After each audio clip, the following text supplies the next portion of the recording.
سے بہت سارے فائدے گنائے جاتے ہیں نا، روزہ رکھنے سے کینسر نہیں ہوتا، روزہ رکھنے سے جسم کے فاسد مادے ختم ہو جاتے ہیں، نکل جاتے ہیں. ڈاکٹرز بھی مشورہ دیتے ہیں مہینے میں ایک مرتبہ، ہفتے میں ایک مرتبہ باڈی کو فری چھوڑنا چاہیے. تو یہ تو جسمانی فائدے تو رکھے گئے ہیں، لیکن اگر تم روزہ اس نیت سے رکھ رہے ہو کہ میری باڈی صحیح ہوتی رہے، تو گویا کہ تم تو اپنی دنیاوی غرض سے روزہ رکھ رہے تھے. یہ فائدے تو ملنا ہی ملنا ہے، یہ فائدے یوں بھی ملیں گے اللہ تعالیٰ کی طرف سے آپ کو، لیکن نیت وہ نہیں. روزہ رکھنے کی نیت یہ ہو کہ میرا رب مجھ سے راضی ہو جائے اور مجھے رب تبارک و تعالیٰ کا خوف اور تقوی حاصل ہو جائے. نیت میں برکت ہے، اور جن کاموں کو آپ اچھی نیت سے کریں گے اسی طرح ان کاموں میں اثر بھی پیدا ہوگا. روزہ رکھنے سے پہلے آج نیت یہی کریں کہ مولا تعالیٰ یہ روزہ میرے تمام برے اعمال کے لیے کفارہ ہو جائے، یہ ڈھال بن جائے. جانتے ہیں آپ اپنے نفس امارہ کو روکنے کا سب سے بہترین آلہ بھوک ہے. بھوک، جتنا آدمی بھوک کے ذریعے سے اپنے نفس کو مار سکتا ہے دوسری کوئی چیز نہیں. آپ دیکھیں اس رمضان المبارک میں بہت ساری حلال چیزیں آپ کو حرام کر دی گئی ہیں، یعنی سحری سے لے کر افطاری تک. میں یہ نہیں کہہ رہا کہ شراب پینا حرام ہے، نشہ کرنا حرام ہے، وہ تو پوری زندگی بھر حرام ہے. لیکن آپ کو چاول روٹی تو حلال ہے نا، سبزے سیب پھل فروٹ تو حلال ہے، لیکن یہ حلال چیزیں بھی اللہ نے آپ پر حرام رکھی ہیں، روزے کے عالم میں نہیں کھا سکتے. سحری سے لے کر افطار تک یہ حلال لقمے، پانی تو حلال ہے، پاک ہے، لیکن آپ کے لیے روزے کے عالم میں حرام ہے. اسی طرح شادی شدہ مرد اپنی عورت کے ساتھ زندگی بھر کبھی بھی جمع کر سکتا ہے، رات میں سو سکتا ہے، لیکن حالت روزہ میں وہ حلال کام بھی حرام ہے. حلال کام بھی حرام ہے، اپنی عورت سے جمع کرنا حالت روزہ میں کیوں روکا گیا؟ کھانا پینا بھی حلال تھا، عورتوں کے ساتھ شباشی بھی حلال تھی، لیکن روزے کے عالم میں ان حلال چیزوں کو روکا گیا. تو آپ سوچ سکتے ہیں اس چیز کو، سوچ سکتے. وجہ یہ ہے کہ حلال چیزوں سے آپ کو روک کر بڑے حرام چیزوں سے بچانا مقصود ہے.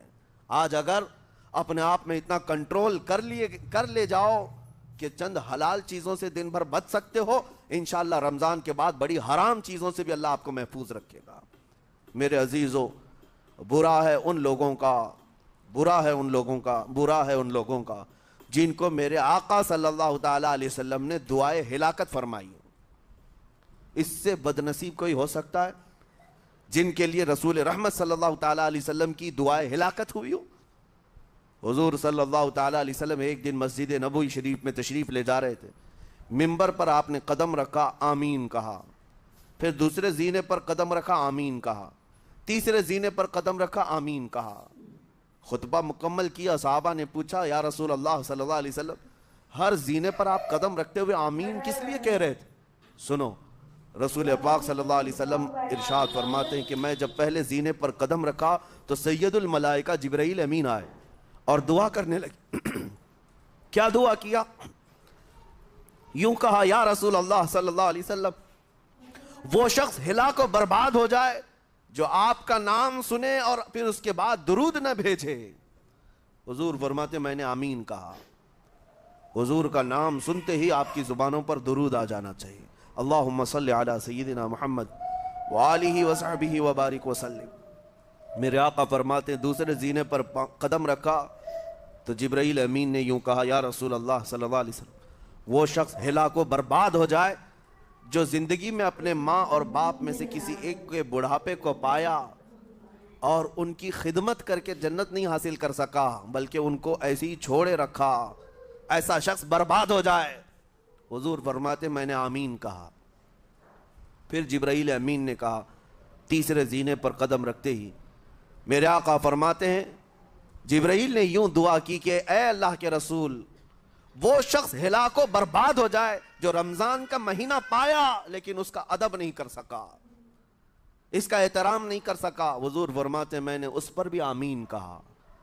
جس کی ہلاکت کے لیے جبرائیل امین دعا کر رہے ہوں اور اس دعا پر سید الانبیاء آمین کہہ رہے ہوں، ایسے شخص کی بربادی کا کیا انجام ہو سکتا ہے؟ وہ کتنا بد نصیب ہوگا. اسی لیے میرے عزیزوں، مسلمانوں میں یہ رواج ہی نہیں ہونا چاہیے کہ اٹھ کر کے پوچھتے رہیں روزہ ہے کہ نہیں ہے، روزہ ہے کہ نہیں ہے. مسلمان ہے تو روزہ ہے، اور یہ کوئی آپشنلی عبادت نہیں ہے کہ 4 رکھ لیا 2 نہیں رکھا، آپشنلی نہیں، یہ فرض عین ہے۔ ایک روزے کو چھوڑنے کا گناہ فرمایا گیا 600 سال تک اسے دوزخ میں رکھا جائے گا، 600 سال تک، یہ معمولی چیز نہیں ہے۔ اور جن کے پچھلے روزے قضا ہو چکے ہیں معاف نہیں ہوں گے، تھپڑ مار لیں گال پہ، توبہ توبہ کر لیں، معاف نہیں ہوں گے۔ توبہ تو کرنے کے ساتھ ساتھ قضا بھی کرنا ہوگا، جب موقع ملے سال بھر میں اپنے چھوٹے ہوئے روزوں کو واپس کرنا ہے۔ اس کی اہمیت میں آپ کو بتا دوں، ایک روزہ اگر جان بوجھ کر کے کسی نے توڑا یا چھوڑا تو جانتے ہیں اس کا کفارہ کیا ہے؟ اس کا کفارہ یہ ہے کہ اس کے بدلے میں دوسرے دنوں میں 60 روزے کنٹینیو رکھے۔ رمضان کا ایک روزہ پورا کرنے کے لیے 60 روزے رکھنے پڑ جائیں گے۔ ہاں، اگر کسی عذر کی وجہ سے، کسی تکلیف کی وجہ سے چھوڑا تھا، بیمار تھا یا سفر میں تھا یا تکلیف کی شدت تھی، اس وجہ سے روزہ چھوڑا تھا، تو اس کے بدلے میں ایک روزے کی قضا ایک ہی روزہ ہوگی۔ لیکن بغیر کسی عذر کے، شہوت کی وجہ سے، نفس پرستی کی وجہ سے توڑا تھا یا چھوڑا تھا تو پھر 60 روزے رکھنے پڑ جائیں گے۔ اس سے اندازہ ہوتا ہے کہ ایک روزے کی اہمیت کیا ہے رمضان کے۔ اسی لیے میرے عزیزو، یہ روزے آسان ہیں، روزے آسان ہیں، اس کو رکھ لو، اس کی جزا بہت بڑی ہے، اس کی جزا بہت بڑی ہے۔ ویسے بھی آپ دوسرے دنوں میں لیٹ ناشتہ کرنے کے بھی عادی ہیں۔ ممبئی والوں کا تو حال یہی ہے، 12 بجے کے بعد 1 بجے 2 بجے تو ان کے ناشتے ہوتے ہیں، دوپہر کا کھانا تو شام 5 بجے ہو رہا ہوتا ہے۔ بس وہ ناشتہ اسکپ کرنا ہے، دوپہر کے کھانے جو آپ کے ہوتے ہیں اس سے اور تھوڑا ایکسٹینڈ کر لیں تو افطاری کا وقت آ جاتا ہے۔ کوئی بہت بڑی دقت کی بات نہیں، کوئی بہت بڑے بوجھ کی بات نہیں، آسان ہے۔ آج الحمدللہ ہمارے 5 سال 6 سال کے بچے روزہ رکھ لیتے ہیں، تو بڑوں کو تو اللہ نے جو طاقت عطا کی ہے، روزہ ہرگز ترک مت کرو۔ لیکن ساتھ میں آج یہ میسج ضرور دوں گا، نیت یہ کرو کہ مجھے تقویٰ مل جائے، مجھے پرہیزگاری مل جائے، اور یہ آپ کو خود چیک کرنا ہوگا۔ روزانہ رات کو نماز میں کھڑے ہو جاؤ تراویح کے، دیکھو کہ کتنی تبدیلی آ رہی ہے۔ آج میں نے روزہ افطار کیا، میرے اندر بدلاؤ آیا کہ نہیں آیا؟ اور اگر نہیں آ رہا ہے، کوئی تبدیلی نہیں آ رہی ہے، تو اس کا مطلب ہے آپ تقویٰ نہیں حاصل کر رہے، آپ تو روز مرہ کی روٹین پر چل رہے ہو۔ روٹین پر چلنے کا مطلب یہ روزہ نہیں ہے۔ روزہ تقویٰ دے کر جاتا ہے بندے کو، روزہ خوف خدا دے کر جاتا ہے بندے کو۔ اسی لیے میرے عزیزو، آج دیکھیں آپ بہت ساری برائیوں سے رمضان میں بچ جاتے ہیں، تھوڑی اور محنت کی ضرورت ہے۔ ہم نے دیکھا ہے بہت سارے گھروں میں، باقی عیاش گھروں کی مجھے کوئی وہ نہیں ہے، ان سے کوئی لینا دینا نہیں، لیکن نارمل مسلمانوں کے گھروں میں بھی ہوتا یہ ہے، عورتیں بچوں کو تلقین کرنا شروع کر دیتی ہیں، گانے بند کرو، ٹی وی بند رکھو، بہت ساری چیزیں بند رکھو کہ رمضان آیا ہوا ہے۔ اور رمضان میں اگر ٹی وی لگا بھی لیا تو کچھ اسلامک چیزیں دیکھنے لگ گئے۔ ماحول تم نے خود ہی بدلا ہے اپنے گھر میں، کچھ چیزوں کو آپ نے بدلا ہے اور کچھ چیزوں کا ادب آپ نے کرنا شروع کیا ہے۔ اسی کو اور تھوڑی سی محنت کے ساتھ بڑھا لیا جائے، قسم رب ذوالجلال کی، ہر برائی رمضان میں ہی آپ سے ختم ہو جائے گی۔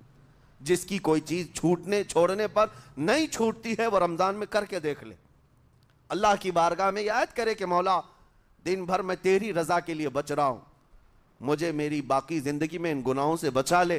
وہ رحمان ہے، جب وہ تمہیں اس کے بدلے میں جنت دیتا ہے تو یہاں برائیاں کیوں نہیں چھڑواتا؟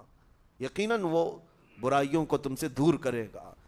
قرآن کا فرمان عالی شان، لعلکم تتقون، اسی پر میں نے آپ کے سامنے بات رکھی ہے۔ روزے اس لیے فرض کیے گئے ہیں تاکہ تمہیں تقویٰ مل جائے، پرہیزگاری مل جائے۔ بعض لوگوں کو دیکھا گیا ہے رمضان المبارکہ میں بھی وہ اپنی بری حرکات سے باز نہیں آئے، ان کی روٹین ویسی ہی جاری رہی، نعوذ باللہ نظروں کی خطائیں بھی باقی رہیں۔ اور سب سے بری چیز یہ ہے کہ رمضان میں شیطان کی نیابت اگر کوئی کر رہا ہوتا ہے تو تمہارا یہ موبائل فون ہے۔ اکثر لوگ یہ سمجھتے ہیں کہ اس موبائل فون کو ہم استعمال کرتے ہیں تاکہ ٹائم پاس ہو جائے، روزہ کا وقت قریب آ جائے۔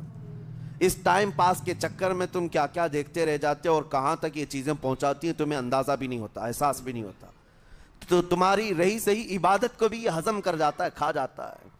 اس کے استعمال پر اگر کنٹرول ہے تو خوب استعمال کرو، لیکن کنٹرول نہیں ہے تو اے نوجوانوں اس کا بھی روزہ رکھو، اس انٹرنیٹ کی بلاؤں سے محفوظ ہو جاؤ۔ اس لیے کہ بہتوں کو میں نے دیکھا ہے ان کے دن بھر اور رات بھر رمضان میں سوشل نیٹ ورکس پر مصروفیت ویسی کی ویسی ہے جیسے دوسرے دنوں میں تھی۔